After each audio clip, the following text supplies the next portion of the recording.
Assuming the week starts on a Monday. I'm never sure whether the week starts on a Monday or a Tuesday. So I guess it starts whenever you think it starts, right? The quote I've chosen today is from Ralph Waldo Emerson, who says, "Love and you shall be loved. Love and you shall be loved." And Reverend Soni has entitled her piece for today, "Love Invites Forgiveness." Love is the key, obviously. The first quote is from Dr. Martin Luther King Jr., who says, or who said, "The one who is devoid of the power to forgive is devoid of the power to love. The one who is devoid of the power to forgive is devoid of the power to love."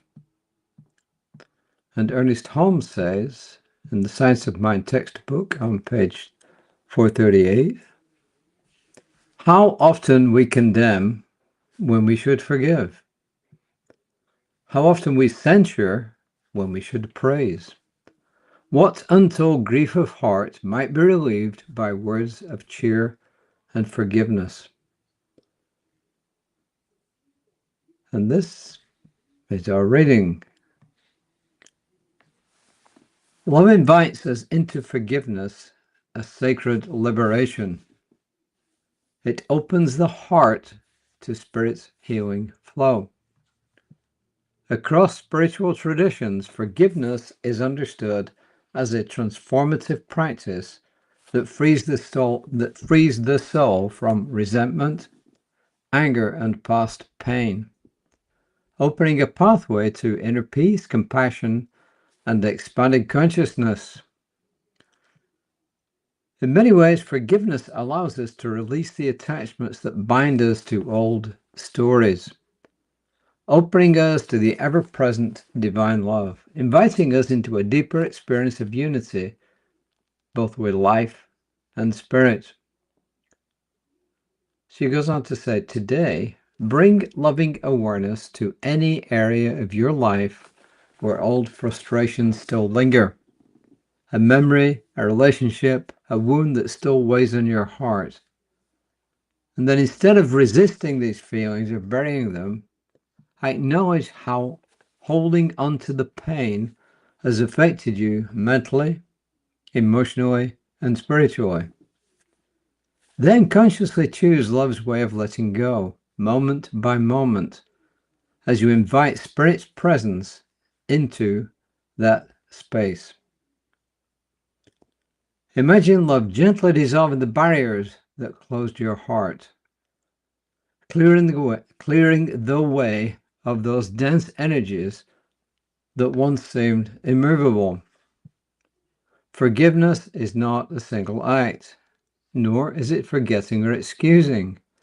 Forgiveness is an ongoing surrender of resentment into Spirit's wisdom, a choice to see whether a higher perspective that is rooted in compassion moves out fear or hurt. As you practice this sacred letting go, you will find your inner life becoming freer and more open to the divine harmony that calls you.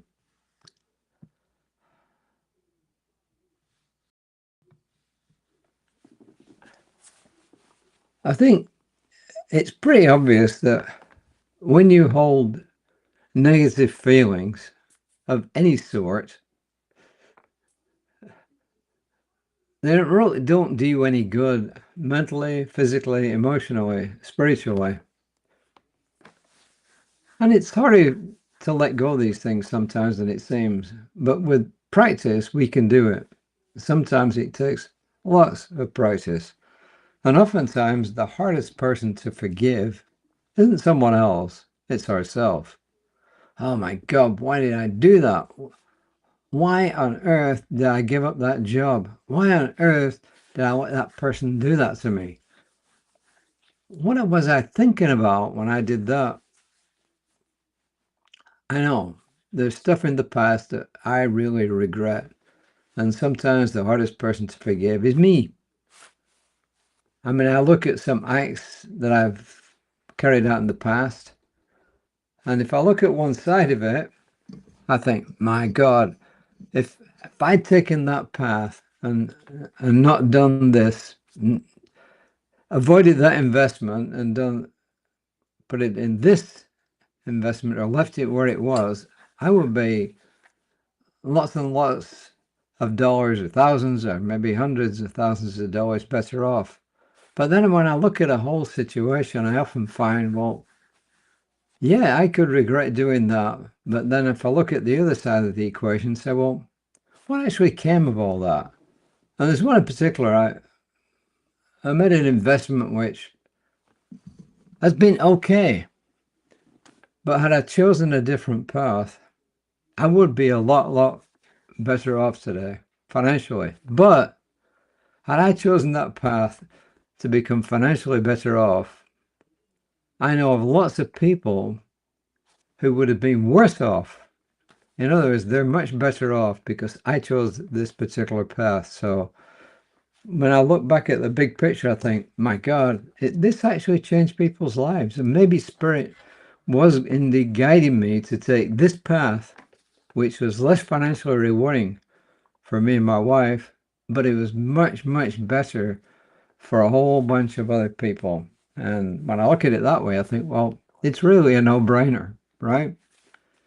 So as I said, often the hardest person to forgive is ourselves. Not always. I mean, there's lots of people in the past who've hurt me, and it's taken a long time to get beyond it. One person in particular, yeah, managed to rob me of parts of an inheritance from one of my relatives. But I finally came to task with it and just through lots of work, let it go. So there you are. Well, that's just a few examples. I release all that no longer serves me. This is a really good affirmation. I release all that no longer serves me. Why would you want to keep hold of it? Whether it's actually something physical, mental, emotional, whatever it is. If it's not serving you anymore, let it go. And if you need help with letting it go, there are people who can help you. There are counselors, there are therapists, there are practitioners, ministers. There are people that you can call upon to actually help you release these things. I choose forgiveness and open my heart to love's freedom. I choose forgiveness and open my heart to love's freedom. And there are people who can help you do this if you really need to do that. So